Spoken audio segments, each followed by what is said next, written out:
Listo. Buenos días, muchachos. Pues el Ateneo de hoy se llama Salvamento de Extremidad en paciente con pie diabético. Mi nombre es Jorge Felipe Tovar. Yo soy cirujano vascular y endovascular, general de la Universidad del Cauca, profesor de cirugía vascular, jefe del servicio de cirugía vascular del Hospital San José, cirujano vascular de la Clínica Santa Gracia y director médico de Soluciones Vasculares. La verdad es que cuando nosotros vemos lo importante de la vida en las personas, a veces definitivamente perdemos cualquier tipo de perspectiva, ¿no? Y cosas como estas no son tan infrecuentes. Y cuando nosotros vemos un paciente con pie diabético, la gran mayoría de gente busca 1000 alternativas antes de pues, ir a un grupo multidisciplinario para que le puedan tratar su pie diabético. Llegan con todos los espectros, ¿sí? Desde pacientes con lesiones muy puntiformes, ¿sí? Como es este caso, lesiones intermedias con absceso, con pérdida de tejido, hasta pacientes con pérdida de la extremidad literalmente. Y obviamente que muchos de los pacientes, después de estar literalmente abandonados, este paciente tiene miasis y pues tiene literal una exposición de todos los huesos del pie, eh, piensan que este paciente es un paciente que puede ser salvable su extremidad. El pie diabético es una patología pues, que definitivamente viene en aumento, es una pandemia. En 1980 habían 108 millones de diabéticos, en 2014 422. La prevalencia mundial de la diabetes en adultos o la diabetes tipo 2 ha aumentado en un 4.7%. O sea, pasó de un 4.7% en 1980 a 8.5% en 2014. O sea, es una enfermedad con una prevalencia supremamente alta y una incidencia supremamente alta. Y la prevalencia de diabetes ha aumentado con mayor rapidez en los países de ingresos medianos y bajos. O sea, ya es una enfermedad de pobres. Y eso también es muy importante. Y la diabetes es una importante causa de ceguera, falla renal, infarto de miocardio, SB y obviamente amputación de miembros inferiores. La diabetes es la primera causa de muerte, va a ser la primera causa de muerte para el año 2030 y es la principal causa de amputación no traumático en la Tierra. Mientras hacemos esta charla, se van a amputar más o menos 90 personas, se amputa una cada 20 segundos en el mundo. El 80% de las amputaciones de los miembros inferiores son precedidas por una úlcera en el pie. O sea que es algo que nosotros podemos ver y podemos diagnosticar.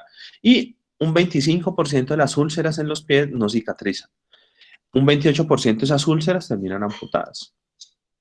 Cuando nosotros vemos la mortalidad en Colombia y vemos cómo la diabetes es un evento trazador, ¿sí? Obviamente que tenemos una mortalidad proporcional y la diabetes alcanza a ser el 3% de todas las enfermedades, pero va sumando a ese 28% de las enfermedades cardiovasculares y va sumando también en las causas que pueden preceder su muerte un 12% de las enfermedades asociadas a enfermedades infecciosas. Es más prevalente en mujeres que en hombres y eso es una situación grave porque a pesar de que sea más prevalente en mujeres que hombres, los hombres tienen un peor pronóstico que las mujeres. Y la verdad es esta, ¿no? Entonces llega el paciente a nuestra consulta, llega con una glucosa sérica de 90 y dice, no, mire, yo estoy bien tratado, se hace los exámenes y los 2 o 3 días anteriores se come bien, pero cuando vemos que la hemoglobina glicosilada es de 9,3. Y la verdad es que cuando nosotros vemos que el pie diabético y la enfermedad arterial asociada al pie diabético o la enfermedad asociada a enfermedad microvascular de la diabetes, ¿sí? Micro y macro, vemos que definitivamente impacta muy negativo a los pacientes. Un 8% de los pacientes que tienen enfermedad arterial periférica son diabéticos cuando se les diagnostica la enfermedad arterial periférica. El 45% de los pacientes que son diabéticos a los 20 años tienen enfermedad arterial periférica. Y la prevalencia de enfermedad arterial periférica en pacientes diabéticos es un 27% mayor que en la población general con otros factores de riesgo. ¿Y cuál es la prevalencia de diabetes tipo 2 y enfermedad arterial? Entonces, cuando vemos el estudio Fremantle, vemos que el 13.6% de los pacientes tenían enfermedad arterial periférica con una incidencia de 3.7% por año. El estudio Proactive encontró que el 32% tenían enfermedad arterial periférica, el estudio Mérito. La prevalencia fue desconocida, pero encontraron que el 26% de los pacientes tenía, y un estudio que hace un endocrinólogo en España, puros y colaboradores, encontró que el 37% de los pacientes tenían enfermedad arterial periférica en una consulta de endocrinología. Y obviamente que cuando tenemos como diabetes como riesgo cardiovascular, vemos que la diabetes incrementa de 2 a 4 veces el riesgo de enfermedad arterial periférica. O sea, es un evento trazador para los pacientes diabéticos. Aumenta 3.5 veces el riesgo de claudicación y 8.6 veces el riesgo de isquemia crítica. Y para nosotros a veces se convierte el pie diabético en pie diabólico, porque la verdad es muy difícil de tratar. Nos toca tratar un contexto social del paciente y nos toca tratar una patología que muchas veces tiene un comportamiento muy difícil.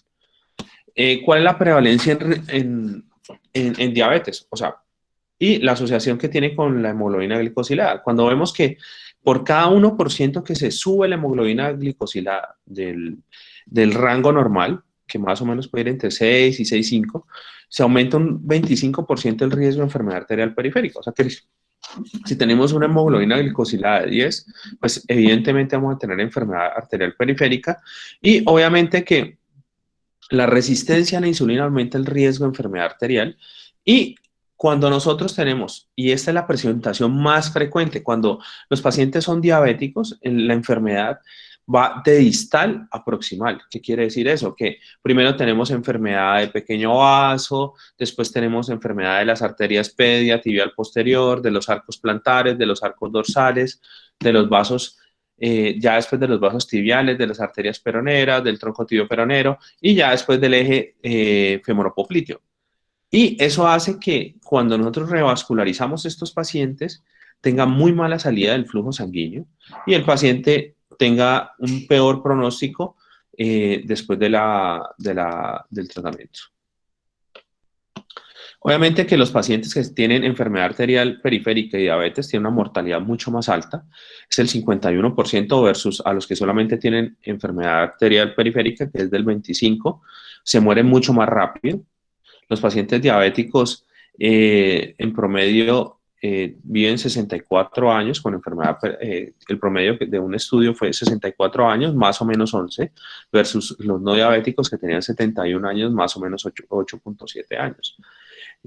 Tienen 5 veces más probabilidad de amputación, 41 versus 11, y la hemoglobina glicosilada superior a 7,5 produce 5 veces más claudicación y hospitalización por enfermedad arterial. Obviamente que estos vaivén de la glucosa hace que el paciente y que tenga un mayor impacto, y pues esto va a deteriorar significativamente en la calidad de vida de los pacientes, y es más frecuente sobre todo en el primer año después del diagnóstico, y más o menos un 2.3% anual. En los pacientes que se presentan como isquemia crítica, el pronóstico de que pueden ser nada más del 1 al 3%, afortunadamente el pronóstico es peor, y la tasa de amputación es del 30%, y la mortalidad puede ir hasta el 25% en estos pacientes con isquemia crítica, como debutando de nuevo. ¿Qué pasa cuando los pacientes se amputan? A los 2 años de seguimiento después de un paciente amputado puede estar entre el 30 al 52% están muertos. O sea, esto es un evento trazador de la vida del paciente. Y el 45% ha tenido una amputación contralateral. Y solamente el 5% de los pacientes que se amputan sobreviven, solamente el 28% de los pacientes que se amputan sobreviven a los 5 años.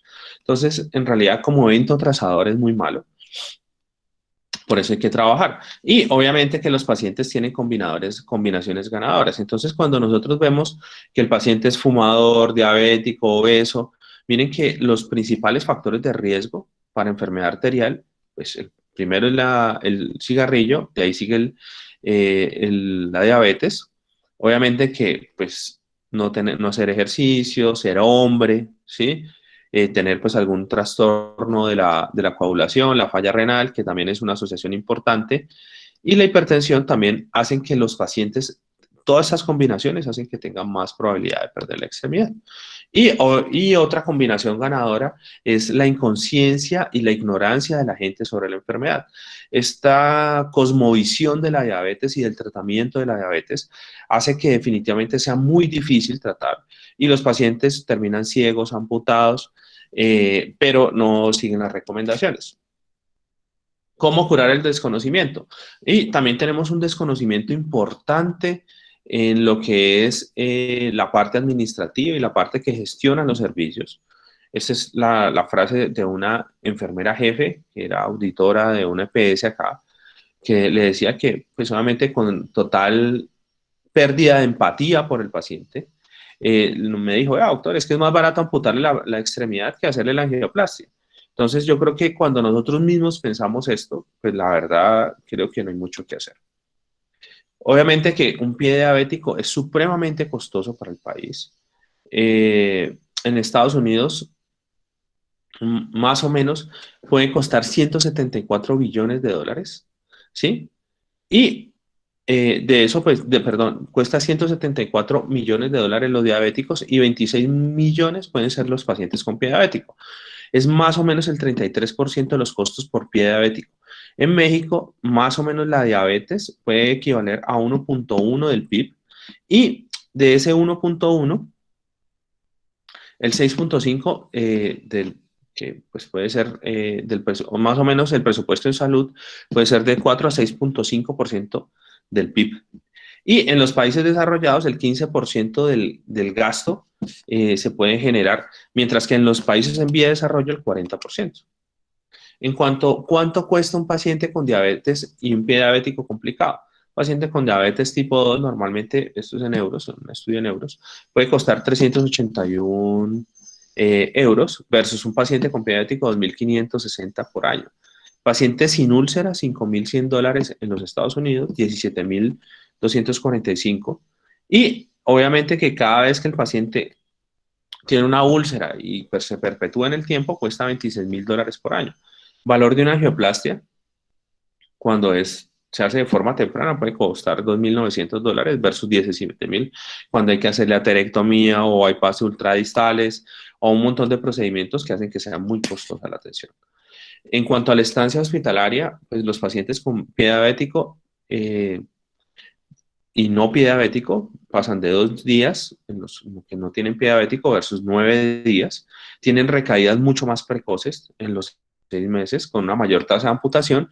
Y la úlcera por sí sola es un factor de aumentar el número de días de hospitalización de 1.42 a 6 días. El paciente con úlcera, pues evidentemente es mucho más costoso y es mucho más costoso hasta el tercer año después de que se cierra la úlcera. ¿Y cuál es la intervención la intervención más costo efectiva de los pacientes?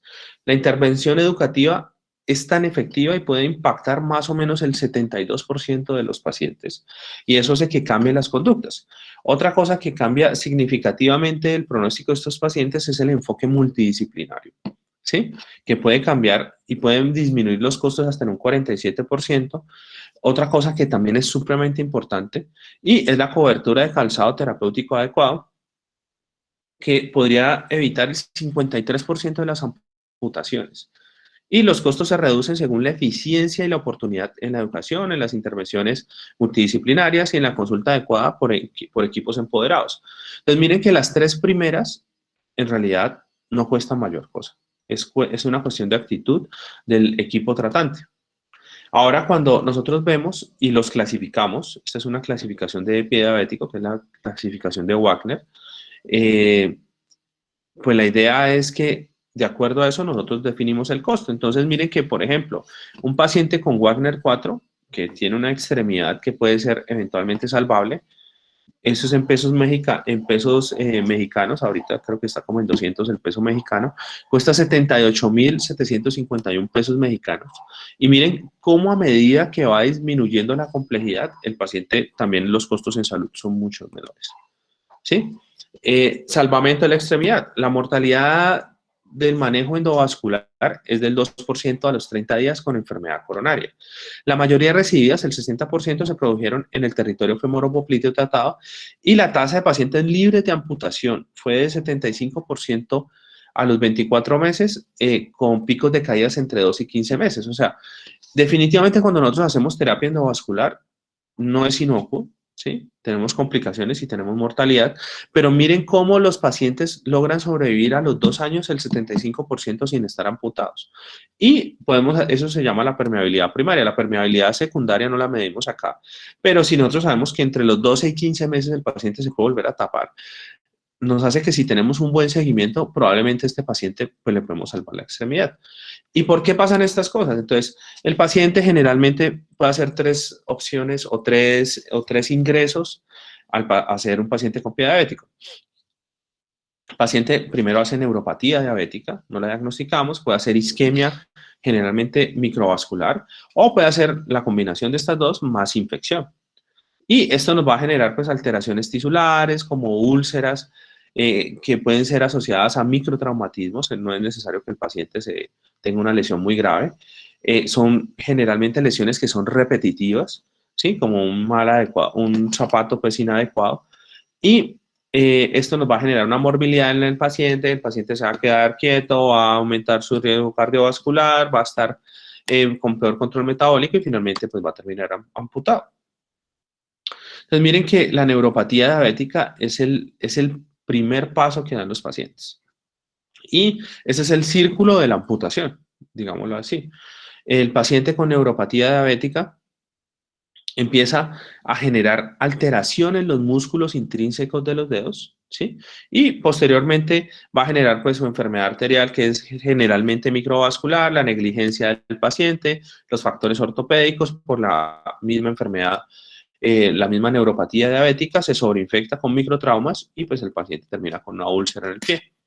¿Y por qué es tan importante tener equipos multidisciplinarios? Lo que ya hablábamos, o sea, el paciente tiene neuropatía con enfermedad, eh, con alteración de los músculos, con neuropatía, con un componente motor, con alteración de los músculos intrínsecos de los dedos, con deformidad de los dedos, con cambios de sitios de presión de los dedos. Eso sumado, pues, las úlceras, más la deformidad, la enfermedad arterial, pues finalmente va a terminar en una úlcera en el pie que posteriormente se va a sobreinfectar y pues el paciente, vamos a tener un paciente con muy difícil tratamiento porque es un sitio que está infectado, que no tiene buena irrigación y que tiene un punto de presión inadecuado y que además de eso no le duele al paciente. ¿Cuándo y cómo tenemos que buscarlo? Si el paciente, pues obviamente no tiene neuropatía periférica que se hace con un examen clínico normal, ¿sí?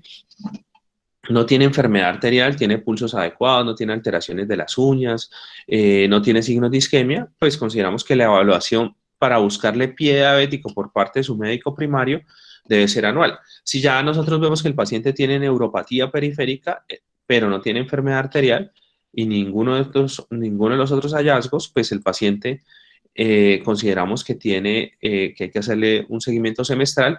Si ya el paciente tiene algún tipo de enfermedad arterial, ya tiene alteraciones como isquemia, con isquemias como onicobrifosis, pues ya uno pensaría que el paciente hay que hacerle un seguimiento trimestral por su médico primario. Entonces, es muy importante buscar la neuropatía. Y es la principal causa de los problemas del pie diabético. Entre el 45 al 60% aumentan, pues, tienen mayor riesgo de ulceración, o sea, tienen más de 3.5 veces de riesgo de ulceración. ¿Y qué métodos podemos hacer? Puede haber el diapasón, neurotensiómetro, prueba de monofilamento de Siemens-Weinstein. La verdad es que es buscarla, ¿sí? En cuanto a la enfermedad arterial, hay unos exámenes que son básicos, como lo es el índice tobillo-brazo. Y aquí es muy importante saber que los pacientes diabéticos muchas veces tienen arterias que no son compresibles por la misma calcificación que produce la diabetes. Y esto sumado a que el paciente, si tiene falla renal, pues obviamente aumenta el riesgo de que tenga más calcificación de sus arterias y obviamente el paciente pues va a tener un índice tobillo-brazo que es incompresible, o sea, que no se puede comprimir y es anormal, o sea, por encima de 1,4 es anormal y obviamente que por debajo de 0,9 también es anormal. Ahora bien, los pacientes que tienen índices tobillo-brazo por debajo de 0,5 se consideran que ya tienen una isquemia grave y es un paciente que tiene mayor riesgo de amputación. Todos los pacientes, en lo posible, en tener un índice tobillo-brazo, es un examen sencillo, barato, y todos los pacientes mayores de 50 años. Esto es una recomendación grado 2C para paciente diabético, y en pacientes con úlcera en pie diabético que tiene enfermedad arterial oclusiva periférica se recomienda la revascularización quirúrgica por cualquier método, ya sea bypass, o sea, con cirugía, o terapia endovascular. Eso tiene una recomendación 1B. Entonces, nos toca, también hay otros hallazgos que podemos verlos, como se llama, que son del examen físico, que es el tiempo venoso que sea mayor a 20 segundos. ¿Cómo se hace la medición del tiempo venoso? Nosotros acostamos al paciente, le subimos la pierna a 45 grados hasta que las venas se vean que ya no tienen turgencia. Nos fijamos en las venas del dorso del pie, ¿sí? Y posterior a esto, bajamos la pierna y si al bajar la pierna para que se llenen nuevamente esas venas del dorso del pie, ¿sí? De esas venas grandes que tiene la gente, que tenemos las personas, se demora más de 20 segundos, consideramos que la perfusión de la extremidad es muy mala, ya sea que tenga enfermedad de pequeño vaso o de mediano vaso, que consideraríamos que son los vasos que están por debajo de la rodilla. Eso sumado a un índice tobillo-brazo que sea menor de 0,9, definitivamente el paciente necesita estudios vasculares y necesita probablemente un manejo endovascular. Ahora bien, ¿qué manejo podemos darle a los pacientes? Entonces, mucha gente tiene unas expectativas fantásticas. Aquí colocamos esto de la moringa, donde con una hemoglobina glicosilada de 12, con un pie diabético, pues piensa que se va a mejorar pues, con moringa. Y estos son los tres pilares del salvamento de extremidad. Uno es el control infeccioso, dos es el control metabólico y tres es la revascularización. La idea es que hay que hacer todo esto en lo posible con la mayor prontitud, porque ninguno de los tres funciona solo. Y esta es la razón por la cual se necesitan equipos multidisciplinarios. El control metabólico nos lo tiene que ayudar a hacer el internista, el control infeccioso pues lo hacemos nosotros y el infectólogo con una adecuada terapia antibiótica, y la revascularización pues la hacemos nosotros como cirujanos vasculares. ¿Cuáles son las indicaciones quirúrgicas y cuáles son los objetivos? Uno, aliviar el dolor del paciente. Dos, curar sus lesiones. 3, prevenir la pérdida de la extremidad. Y 4, mejorar su calidad de vida y cantidad de vida. Como es un evento trazador de mortalidad, la idea es que tenemos que hacer cosas para que el paciente salve la extremidad y sobreviva más. La primera opción siempre es la revascularización de la extremidad. Y obviamente hay momentos donde uno definitivamente ya tiene la batalla perdida y definitivamente es mejor amputar el paciente. ¿Y cómo sabemos y cuáles son los objetivos cuando hacemos una amputación? Uno, tenemos que definir cuál es la probabilidad de cicatrización. Antes, lo que hacían muchos de los médicos era un paciente con una lesión de 2, 3 artejos, con lesión del medio pie, era amputación supracondilia. ¿Por qué? Porque para los pacientes y para los médicos era mucho más fácil amputarle era hacer una cirugía totalmente mutilativa, ¿sí? Porque eso no es amputación, eso es una mutilación, donde eran pacientes revascularizables. Obviamente que esto pues ha cambiado, hemos tratado de hacer mucho para que la gente entienda y los otros especialistas entiendan la importancia de salvar la extremidad o salvarla parcialmente. También tenemos que mirar la posibilidad de cicatrización, la posibilidad de rehabilitación y ver la mejoría en la calidad de vida. Muchas veces tenemos que saber cuándo parar. Entonces, por ejemplo, aquí a veces uno se siente como el Quijote contra el molino de viento cuando tenemos este tipo de lesiones. Este es un paciente con un pie isquémico, con una lesión de la cara posterior del tendón, de la pierna inclusive con exposición del calcáneo. Este paciente es un paciente que necesita una amputación porque no es posible cubrirlo y no va a tener una cicatrización. Obviamente que hay pacientes que nos toca luchar. Por ejemplo, esta paciente es una paciente que tiene una lesión del medio pie, que era una paciente que ya le habían amputado la otra extremidad. Para muchas personas es mucho más fácil, entre comillas, emparejarla y dejarla bien amputada, pero la verdad es que este pie para la paciente era suficiente para que ella se moviera de su silla de ruedas. Entonces, teniendo en cuenta la condición de la paciente que ya dominaba su silla de ruedas, que utilizaba a veces caminador, esta extremidad es supremamente valiosa. Y los conceptos de algunos especialistas que trataron a la señora eran, no, pues, ampútele la otra pierna y ya, o díganos nosotros hasta qué altura la amputamos, que ese es un concepto y que nos piden pues frecuentemente. ¿Cuáles son los objetivos en isquemia crítica desde el punto de los objetivos generales? Uno, reducir la duración y el número de hospitalizaciones, mejorar la movilidad del paciente. Al mejorar la movilidad vamos a mejorar todos los riesgos cardiovasculares y vamos a mejorar su calidad de vida y obviamente la sobrevida del paciente. Y en la extremidad es aumentar el flujo arterial del miembro isquémico, conseguir al menos un flujo pulsátil de los 3 vasos infrapopilíteos, mejorar la curación de la úlcera isquémica en tiempo y en duración de curación de esta úlcera y evitar o reducir el nivel de amputación. ¿Cuándo sabemos que tenemos que hospitalizar a un paciente? Cuando tenemos infecciones de alto riesgo que amenazan la integridad de la extremidad, infecciones en el paciente con circulación precaria por peligro, o con peligro de gangrena, gran tumefacción de la extremidad, edema de los pies, celulitis ascendente y afectación de los espacios profundos del pie. Y por eso también los pacientes con pie diabético hay que mirarle los espacios interdigitales porque muchos de estos pacientes hacen afectación de la fascia plantar y hacen una fasciitis plantar y no nos damos cuenta porque tienen unos orificios muy pequeños. Y posteriormente, pues los pacientes que tengan osteomielitis. Obviamente que cuando el paciente tiene complicaciones del estado general, pues hay que hospitalizarlo, como si está séptico, deshidratado, en falla renal, si tiene hiperglicemia o descompensación de su diabetes, falta de respuesta al tratamiento entre 4 y 5 días, paciente que pues no colabora, no es autosuficiente y la imposibilidad de asistencia domiciliaria. En cuanto al manejo, obviamente que la educación del paciente y su familia es supremamente importante y esto tiene una recomendación 1C. Control exhaustivo de los factores de riesgo cardiovascular como hipertensión, dislipidemia, que suspende el tabaco. Hay que tomar siempre cultivos y obviamente que el control de la glicemia. En cuanto a la educación del paciente, pues básicamente es que él aprenda a verse los pies. Obviamente que pues evitar las cosas que le generan riesgo, como fumar, evitar caminar descalzo, usar bañeras sin comprobar la temperatura del agua. El paciente, lo que yo recomiendo es que no se corte el paciente las uñas, sino otra persona, y que se la corte con su propio set de corta uñas.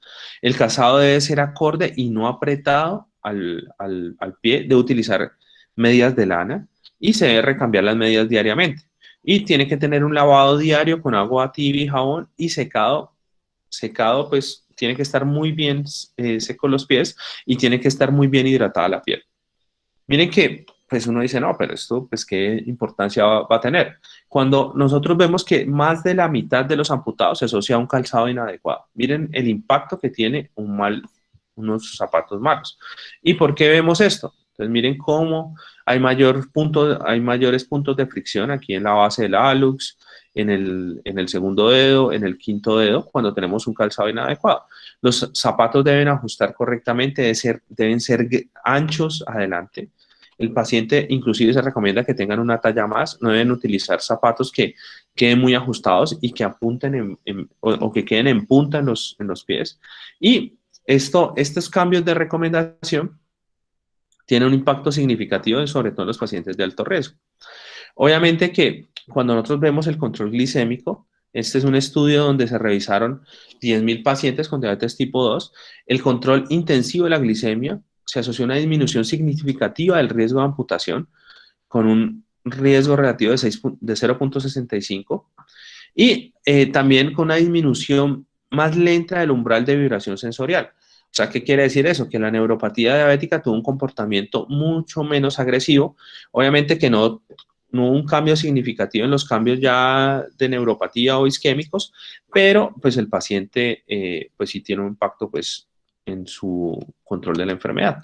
En cuanto al manejo de revascularización arterial de no salvamento agudo de la extremidad, es importante definir qué pacientes no se les hace eso. ¿Qué paciente se revasculariza? El paciente con úlcera porque tiene una isquemia crítica. Paciente con dolor en reposo porque es un paciente que tiene un Fontaine 3 y pues obviamente tiene riesgo de pérdida de la extremidad. Y los pacientes que tienen claudicación incapacitante Fontaine 2B.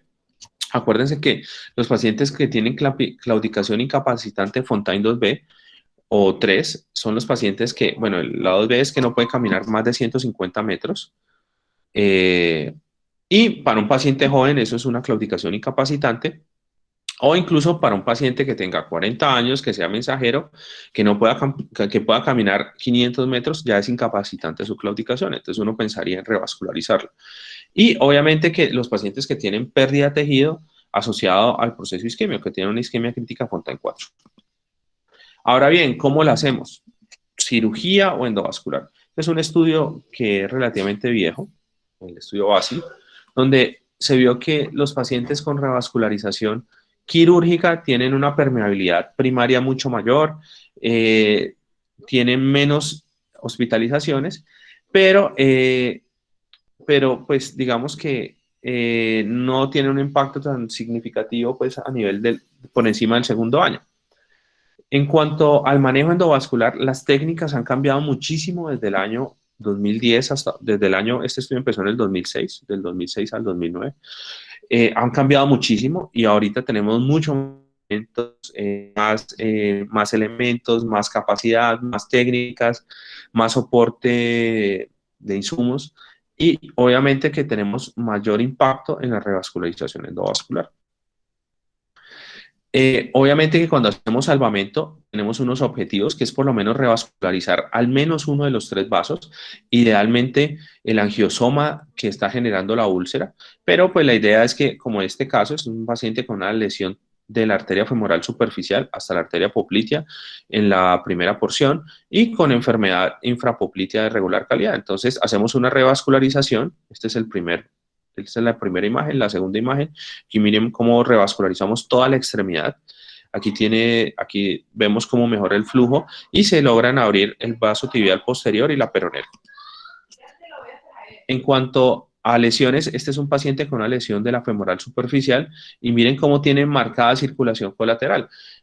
Antes, y muchos médicos vasculares y no vasculares antiguos pensaban que esta circulación colateral era igual o mejor que tener la circulación normal, ¿sí? Porque vean muchos vasos, ven una imagen, pero la fisiología y la tasa de perfusión tisular de estos pacientes es supremamente malo y por eso se alimenta la úlcera. Entonces, miren aquí cómo revascularizamos y neoformamos la arteria poplitea y tenemos la salida del tronco tibio peronero y la arteria tibial posterior y la peronera. Ahora bien, si nosotros tenemos una úlcera aquí en el hallux o en el segundo dedo, podemos ver que muy probablemente es el angiosoma de la arteria, pues es el angiosoma del arco plantar y probablemente podemos tener inconvenientes con el angiosoma de la tibial posterior, ¿sí? Cuando vemos que tenemos una lesión del dorso del pie, probablemente es el angiosoma de la tibial anterior y la peronera nos ayuda tanto en el tobillo, ¿sí? En el tobillo y en el talón. Entonces, por eso es tan importante tratar. Obviamente que si nosotros tenemos la posibilidad de solamente revascularizar un vaso, pues se hace el que se pueda, ¿sí? Y obviamente que siempre es mejor 3 vasos que 2 y siempre es mejor 2 que 1. Entonces, esto también nos ayuda a tener unos objetivos de tratamiento. Este es un paciente con una enfermedad, mire, tenía enfermedad de la tibial anterior, con lesiones multisegmentarias, con una falsa revascularización del segmento. Aquí nosotros empezamos a hacer una revascularización, tener una arteria con múltiples estenosis, y miren cómo mejoramos tanto la tibial anterior, la arteria peronera y la tibial posterior. Esto que nos generó que tuviéramos un arco plantar del pie y el arco dorsal. ¿Listo? Este es el paciente con una amputación local. Miren cómo cambió y logramos salvarle pues 4 dedos y el resto de su pie. Obviamente que a veces es mucho más difícil y nos toca hacer tratamientos mucho más agresivos. Aquí nosotros, por ejemplo, estamos haciendo aquí se ve pues un bypass ultradistal, se hace generalmente con vena safena, son cirugías supremamente grandes y miren cómo logramos solamente amputar el alus, ¿sí? Con una lesión que pues va a cicatrizar en el tiempo. Obviamente que no siempre utilizamos injerto de safena. Aquí vemos cómo se utiliza un injerto de PTFE con un parche de Taylor. Aquí tiene un pedacito de vena sobre el parche. Y aquí miren cómo, como vemos toda la permeabilidad de la vena safena. Aquí se tiene todo el injerto. Y miren cómo aquí se ve pues muy bien la anastomosis. Miren, este es un paciente con un bypass ultradistal, con un sistema VAC. Miren cómo cambia la perfusión del pie en esta arteriografía. Entonces, la verdad es que esto nos genera un impacto significativo. Este paciente con VAC y con revascularización, pues definitivamente va a cambiar el pronóstico de la extremidad. En cuanto al el debridamiento de las úlceras con pie diabético, pues hay muchas formas de hacerlo. Se puede hacer, pues, los jefes de heridas y ostomías generalmente pueden ayudar a esto, controlando, pues, el exudado, evitando, pues, la maceración el empeoramiento de la maceración de tejidos. Y la verdad es que no hay como superioridad, pues, con diferentes dispositivos.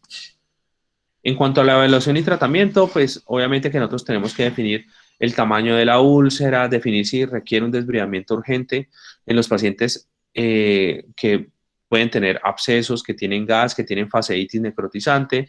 Hay que hacer un desbridamiento del tejido necrótico, de los callos circundantes también, drenaje de todos los exudados y disminuir la carga bacteriana, porque ese es un tejido que tiene muy mala perfusión inicialmente y los antibióticos pues no le van a llegar. Obviamente que esto es labor de todos. Este era mi antiguo equipo de trabajo. Entonces, la idea es que esto es una labor de todos y definitivamente el conjunto de acciones oportunas define el destino de la extremidad del paciente. Muchas gracias. Doctor Tovar, buenos días. ¿Qué, Habla profe, Juan cómo Manuel está? Concha. Bien, Bien, muchas ¿cómo está? gracias. Lo primero es felicitarlo, me parece una revisión excelente la que usted ha hecho.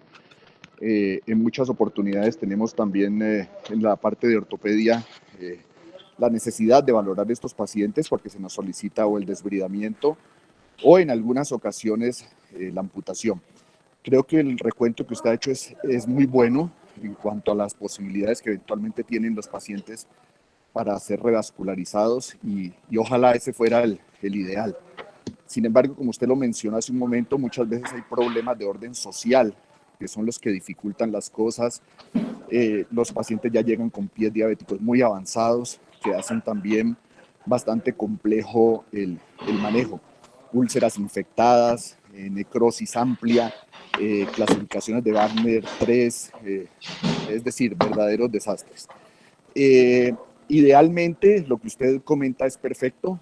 Ojalá los pacientes puedan ser revascularizados y salir adelante con su extremidad.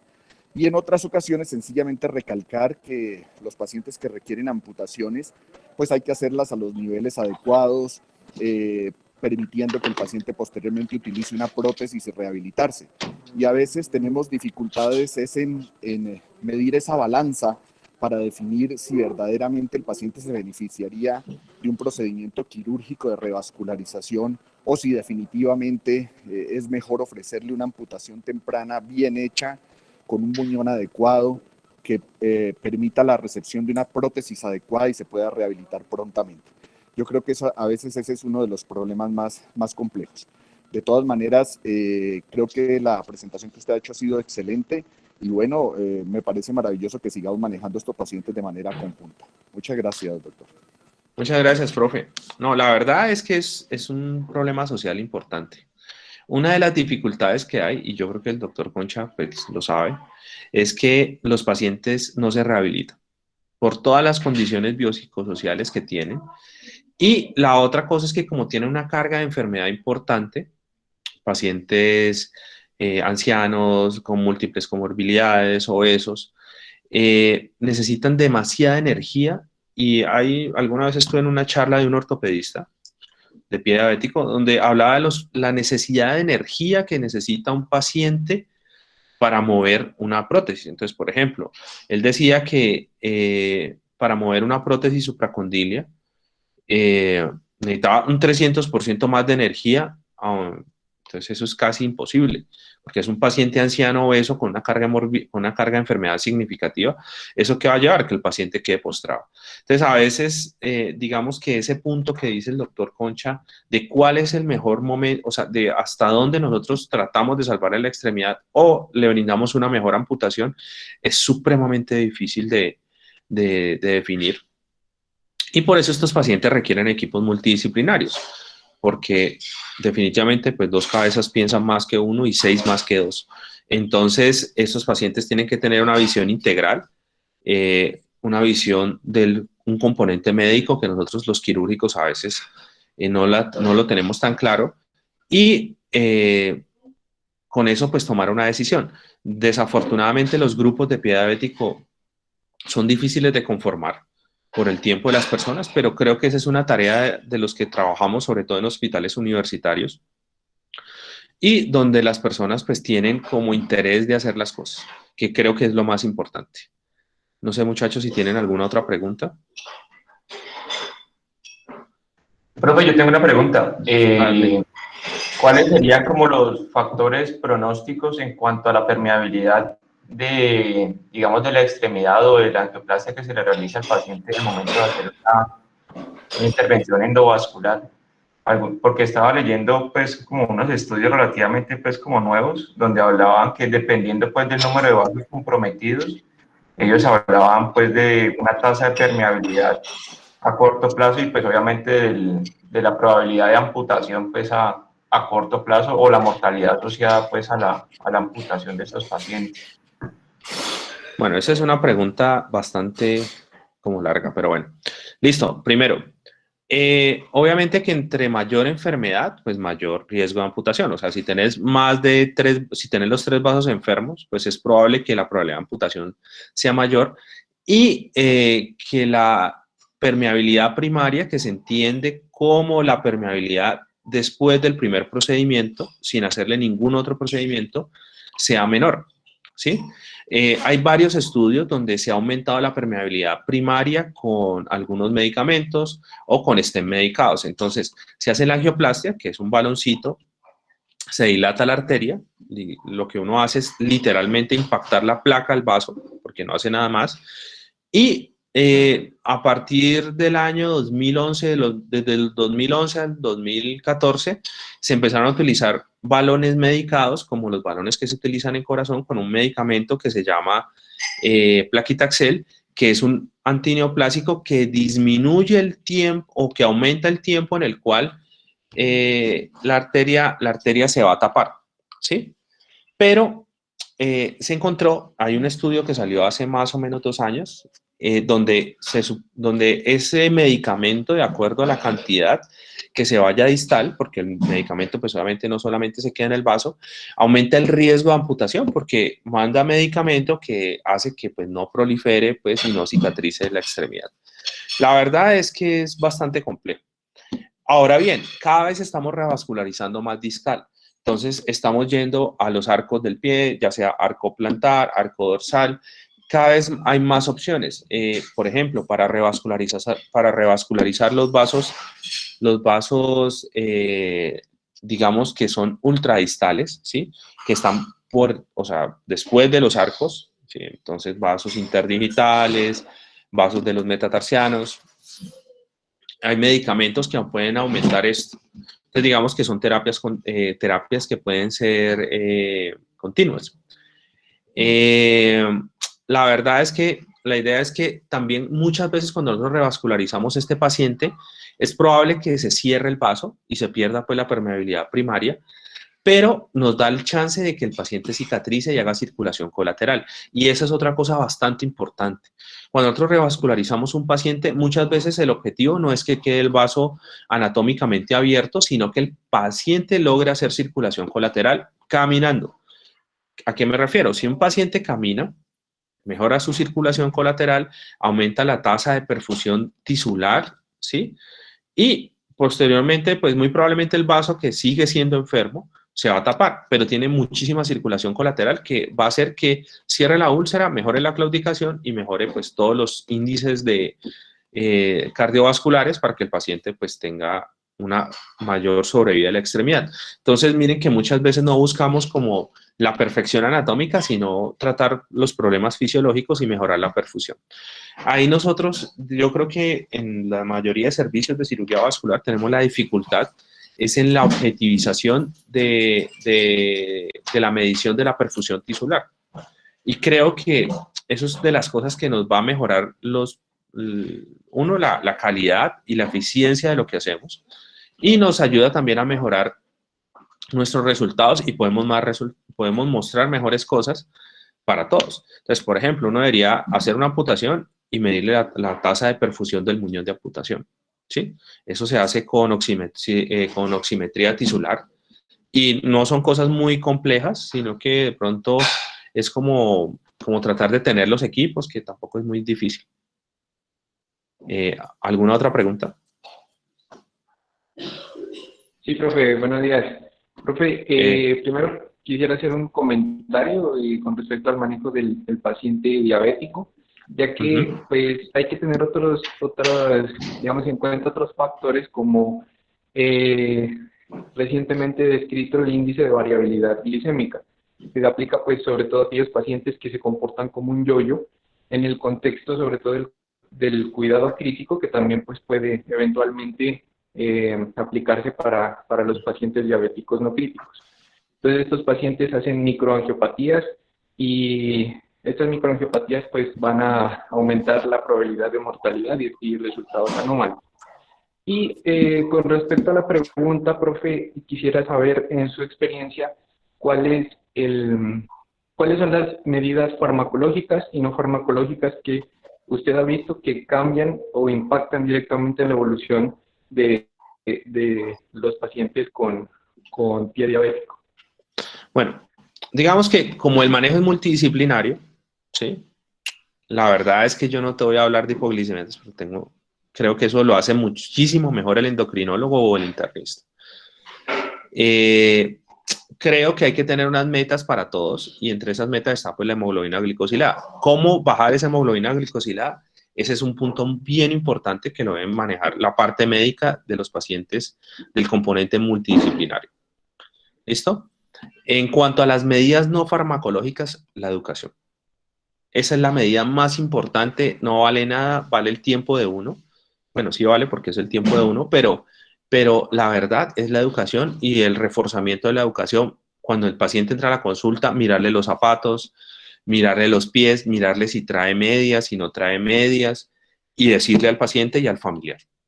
Esa es la medida no farmacológica más barata que hay. Hay una pregunta del chat de Daniel, que es la arterialización en los segmentos. Ahí Daniel hace esa pregunta, me la hizo en la rotación.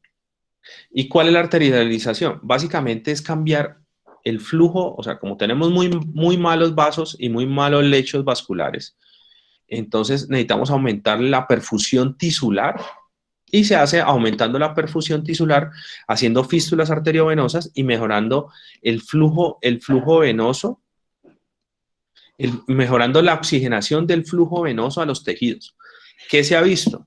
Que esa arterialización como medida de salvamento posterior a intentar angioplastias, bypass ultradistales, o cuando tenemos, por ejemplo, pacientes con pie huérfano, se define como pie huérfano pacientes que tienen, a pesar de que tengan los arcos dorsales y plantares, incluso a pesar de que tengan pulso, tienen una microcirculación muy mala. O sea, después de los arcos dorsales tienen arterias muy pequeñas, de muy mala calidad, con muy mal flujo.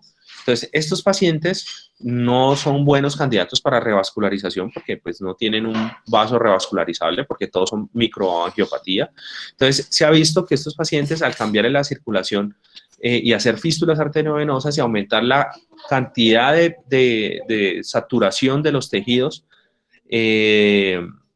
aumentar el contenido hístico que llega a los tejidos por medio de la circulación venosa con una fístula arteriovenosa y posteriores angioplastias para que tenga flujo pues distal o flujo retrógrado en el pie, se ha visto que tiene algún impacto. No es la solución 100%, es como tener el as bajo la manga y son opciones que se dan en estos pacientes.